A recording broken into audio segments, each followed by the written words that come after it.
تو یقین کریں وہ ساری عمر ان کے ذہن میں نقش رہ جائے گا، اور وہ ان کی تربیت میں وہ چیز شامل ہو جائے گی۔ وہ پھر ایسا ہی سمجھیں گے کہ ہم کسی بھی وقت کسی کے ساتھ بھی بدتمیزی کر سکتے ہیں، یا کسی کو بلا وجہ کسی کو ڈانٹ دینا یا اس کے ساتھ بدتمیزی کر دینا ایک عام سی بات ہے، جو کہ ہم فرسٹریشن میں ایسا ہی کرتے ہیں جب ہم اپنی چیزوں کو پرفیکٹ کرنے کی کوشش کرتے ہیں نا، پریشان ہونے کے ساتھ ساتھ اداس ہیں تو چاہتے ہیں کہ پرفیکٹلی ہم سب کچھ کرتے بھی رہیں ٹائملی، تو ایسا ہی ہوتا ہے، ہم کام کر رہے ہوتے ہیں، ادھر سے ہمارے دماغ میں بہت کچھ چل رہا ہوتا ہے، اور جب بچہ کوئی آ کے کچھ کہتا ہے نا تو ہم بلا وجہ اس کو ڈانٹ دیتے ہیں۔ تو ایسا بالکل بھی نہ کریں، کوئی بات نہیں، کام پڑا ہے پڑا رہنے دیں، کوئی فرق نہیں پڑتا، آپ تھوڑی دیر میں اٹھ کے کر لیں گے۔ آج پھر میرا کھانا بنانے کا بھی بالکل دل نہیں چاہ رہا تھا، تو میں نے ساگ پڑا ہوا تھا اسی کو گرم کر لیا، تو اسی کو تڑکا لگایا اور وہی بچوں نے بہت شوق سے کھا لیا۔ اور یہ امی جان نے نا نیچے سے پالک اور میتھی کٹنگ کر کے بھیجی تھی کہ آج پکانے کے لیے، کہ یہ آج اس کو نمک لگا کے رکھ دو اور اس کو پکا لینا، بٹ میرا بالکل بھی دل نہیں چاہ رہا تھا، میں نے ساگ تو گرم کر لیا ہوا تھا، پھر میں نے اس کو نمک لگا کے رکھ دیا کہ چلو رات تک جو ہے نا اس کو واش کر کے تو پھر میں بوائل کر کے رکھ لوں گی اور پھر کسی دن اس کو تڑکا لگا لوں گی۔ اینی ویز بزرگ جو ہے نا وہ بھی ہمارے گھر میں بہت بڑی نعمت ہوتے ہیں، تو مجھے جب بھی کسی چیز کی ضرورت ہوتی ہے نا، آلو کی، پیاز کی یا کسی بھی چیز کی، تو میں بس میسیج میں نے بھیجنا ہوتا ہے نیچے اپنی امی جان کو، اور وہ میرے لیے وہ چیز پرچیز کر کے رکھتی ہیں، ارینج کر کے رکھتی ہیں۔ اور ویجیٹیبلز جو ہیں وہ میں نے ہفتے میں ایک بار ہی لینی ہوتی ہیں اکٹھی، وہ بھی جس دن میں نے لینی ہوتی ہے ان کو بتا دیتی ہوں اور وہ لے لیتی ہیں۔ اور ادھر میری بیٹی کو نا اپنے اسکول کی بہت فکر تھی کہ اسکول بیگ میرے واش ہو جائیں، کیونکہ اسکول کھلنے والے تھے منڈے سے،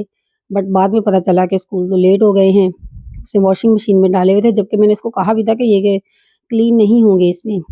بٹ اس کو ضد تھی کہ نہیں یہ آج ہی واش ہونے چاہیے۔ اینیویز میں نے اس میں وہ ڈال کے واش کر دیے، تو اب پھر میں نے سوچا کچن میں نے کلین کر لیا تھا، ساگ میں تڑکا لگا لیا تھا، میں نے کہا چلے تھوڑا سا کمرے کو بھی سیٹ کر دوں۔ کمرہ بھی صبح کا میرا ایسے ہی بس بکھرا ہی پڑا تھا، بچے بھی میرے آنے والے تھے، میری بیٹی بھی اکیڈمی سے آنے والی تھی، اور بچے تو میرے آ چکے تھے دونوں مدرسے سے۔ تو اس کے بعد پھر میرے بیٹے نے سبق یاد کرنا ہوتا ہے اپنا، اس نے پھر مجھے سنانا بھی ہوتا ہے کھانا شانا کھانے کے بعد، تو اس لیے کوشش کریں کہ جو بھی آپ کی گھر کی پریشانیاں ہیں نا وہ آپ اپنے بچوں پر مت نکالیں۔ ایسا اگر ہم ایسے بچے جو جن میں برداشت نہ ہو، جن میں صبر نہ ہو، یا وہ بدتمیز ہوں، غیر تربیت شدہ بچے اس معاشرے کے سپرد کر کے جانا کوئی عقل مندی نہیں ہے۔ تو تھوڑا سا تحمل پیدا کریں اپنے اندر،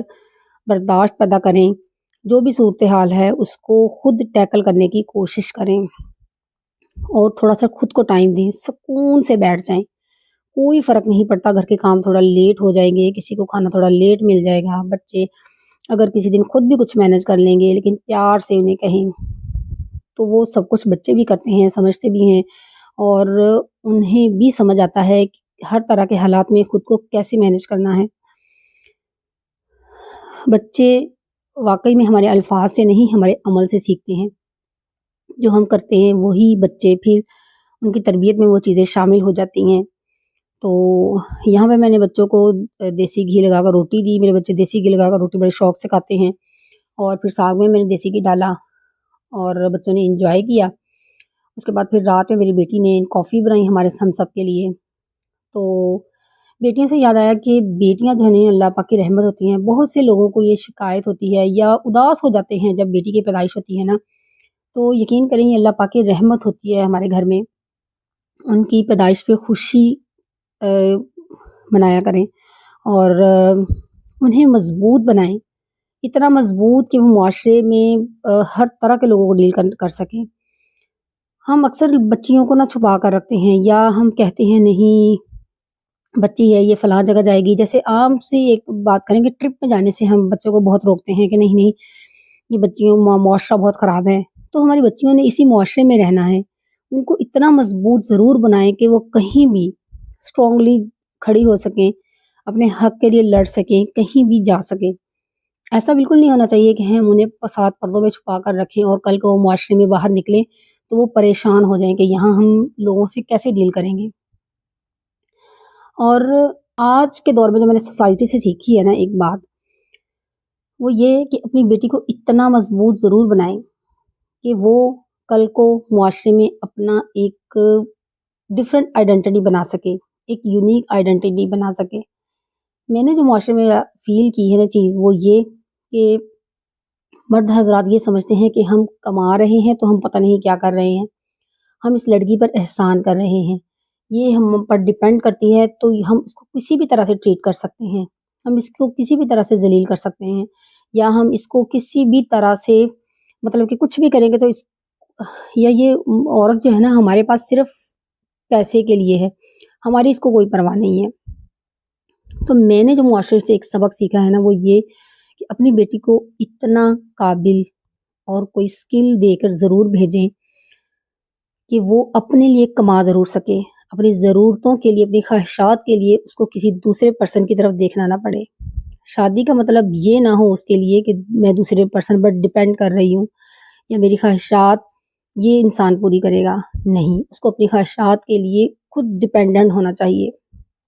تاکہ کوئی مرد اس کو یہ نہ کہہ سکے کہ یہ میرے ساتھ صرف اس وجہ سے ہے کہ یہ مجھ پر ڈپینڈ کرتی ہے یا میرے بغیر کچھ بھی نہیں ہے۔ یہ معاشرے کی تلخ حقیقت ہے جو میں نے اس معاشرے میں آبزرو کی ہے۔ بعض اوقات کیا ہوتا ہے ہم بچی کو ہنر تو دیتے ہیں لیکن بعد میں اسے شادی کے بعد جاب کی اجازت نہیں ملتی، جی کہتے ہیں کہ ہمیں ہمارے گھر میں کسی چیز کی کمی نہیں، اور پھر یہی لوگ بچی کی چھوٹی چھوٹی خواہشات پر اسے ترساتے ہیں اور چھوٹی چھوٹی خواہشات پوری کرنے پر اسے غلط مینجمنٹ کا تانا دیتے ہیں۔ تو پلیز شادی کے وقت بچی کو خود مختار ہونے کا رائٹ ضرور دلوائیں۔ آپ کا اس کے بارے میں کیا خیال ہے کمنٹ میں ضرور بتائیے گا۔ یہاں پر جو ہے نا اب میرا بیٹا رات میں پھر سبق بھی اپنا یاد کر کے نا پارا وہ پھر مجھے سناتا ہے، اور آدھا اس نے مجھے اب سنا دیا تھا، اور پھر مجھے کہتا ماما جی صبح مجھے 3 بجے اٹھنا ہے اور آدھا مجھے صبح یاد کرنا ہے۔ تو پھر میں نے کافی انجوائے کی ساتھ ساتھ، اور ساتھ ساتھ اس کا سبق بھی پارا بھی سن لیا۔ وما لنا عابدون فكذبوهما فكانوا من المهلكين ولقد آتينا موسى الكتاب لعلهم يهتدون وجعلنا ابن مريم وأمه آية وآويناهما إلى غرفة ذات، اور باقی پھر صبح 3 بجے جب اٹھے نا تو لائٹ آف تھی، لیکن پھر بھی اس نے تو اٹھنا ہی تھا، اٹھ کے پھر اس نے پھر صبح یاد کیا اور پھر وہ مدرسے چلا گیا۔ اور رات میں پھر یہاں میں نے ساری چیزیں ان کی جو ہے نا اکٹھی کر کے رکھی، جو کیپ، شال، اس کی جیکٹ وغیرہ اور ساکس، گلوز وغیرہ، تاکہ صبح جاتے ہوئے اس کو کوئی پریشانی نہ ہو۔ تو یہ تھی میری چھوٹی سی آج کی روٹین۔ آپ بھی مجھے اس کے بارے میں ضرور بتائیے گا کہ آپ کی کیا رائے ہے اس چیز کے بارے میں، کہ کیا ہماری بیٹیوں کو اتنا مضبوط، اتنا اسٹرانگ اور ڈیپینڈنٹ ہونا چاہیے کہ وہ معاشرے میں اپنا آپ منوا سکیں، یا کسی کے سامنے اپنے حق کے لیے لڑ سکیں، یا کسی کے لیے اپنی سیلف ریسپیکٹ کے لیے اسٹینڈ لے سکیں۔ ملتے ہیں نیکسٹ ولاگ میں، تب تک کے لیے اپنا بہت سا خیال رکھیے گا۔ اللہ حافظ۔